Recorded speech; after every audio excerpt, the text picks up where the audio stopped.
Thank you for joining me. Today I'm going to show you how to wind a bobbin for the National Vibrating Shuttle Treadle sewing machine that I have before us. This machine is out of its treadle cabinet, obviously, and has been cleaned and serviced and is back sewing. We're waiting to see if we can find a source to replace the front shuttle cover plate, and we're hopeful that we'll be able to find one. It would just make it much more safe to stitch with it on there. That way if fibers from the project were to drop down into the bobbin area, they wouldn't get caught up. So let's begin with watching how we would wind a bobbin and what steps we would take. I'm going to turn the machine so that the right end of the machine is facing us and that you can see the large hand wheel here. When we are treadling with this machine in its cabinet, or as you can see here, I've sort of makeshift with this rubber band. If I turn the hand wheel, the needle bar is in motion. And when we will be threading this machine for bobbin winding, actually the top portion of the needle bar has a slit in it, and that will serve as one of our guides to threading the pathway for winding this bobbin. I've zoomed in as much as I can, but maybe you can see right in this area here, there's a slit. So that will be one of the first guides that we will hit when we're winding or threading up to wind a bobbin.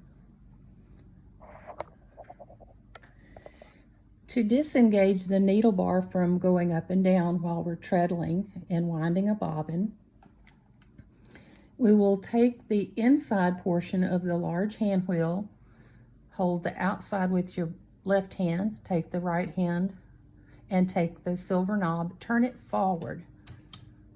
You would be unable to totally unscrew that knob because it's got a set screw holding it on. If for some reason you were able to totally get that unscrewed, you're missing a piece of a little screw that holds the mechanism in. Or if it's not set properly, you might accidentally do that. Now with the stop motion screw disengaged, you'll see if I turn the hand wheel or we're treadling, the needle bar is not in motion. So we are now prepared to thread the path to wind the bobbin. I have a spool of Coats & Clark thread on the machine, and you'll see one of the first things past that is a upper leaf spring tensioner for this machine, and the large screw knob on top is what we would tighten or loosen to adjust the tension on the upper thread.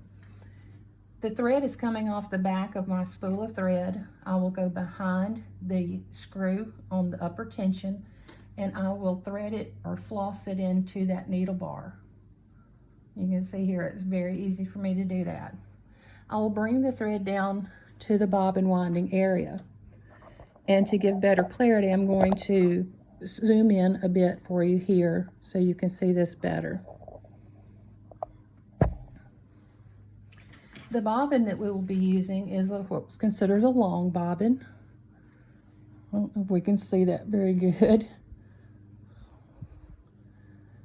And I'm going to place that in the bobbin holder. As I'm doing that, I want to bring this thread, the loose tail of it is facing me, and I'm going to put it over this end of the bobbin winder.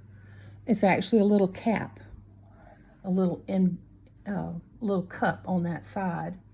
I will place one end of the bobbin into the cup and pull the left-hand side out to hold the pin of the bobbin. And the first time I did it, I didn't catch that thread, so I'm going to adjust a little bit and make sure that that thread got caught. Now you can see it's very much caught in there and it's not slipping out. I'll take my scissors and trim this thread tail. And we still need to put the thread into the thread guides on the bobbin winder thread follower. So tip the bobbin winder back out towards yourself.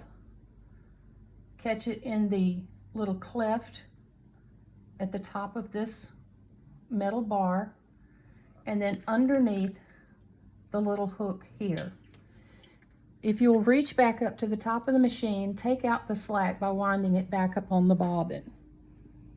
So now we have this threaded. I'll zoom in a little bit tighter for you. So again, our first step was to place the bobbin within the bracket, making sure that the thread was captured beneath the right side of the bobbin. Then I took the remaining thread and came into the little cleft here and down and back underneath. So now with turning the hand wheel towards me, I will begin to wind a bobbin. You'll see that the thread will begin to load onto the little shaft very tightly.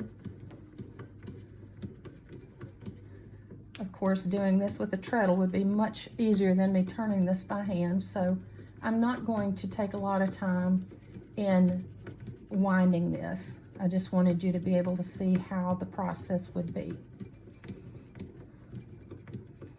Okay. When we have wound what we feel like is enough thread, we will stop and we will pick up on part 2, where I will show you just taking this out and then loading the bobbin. Thank you for watching.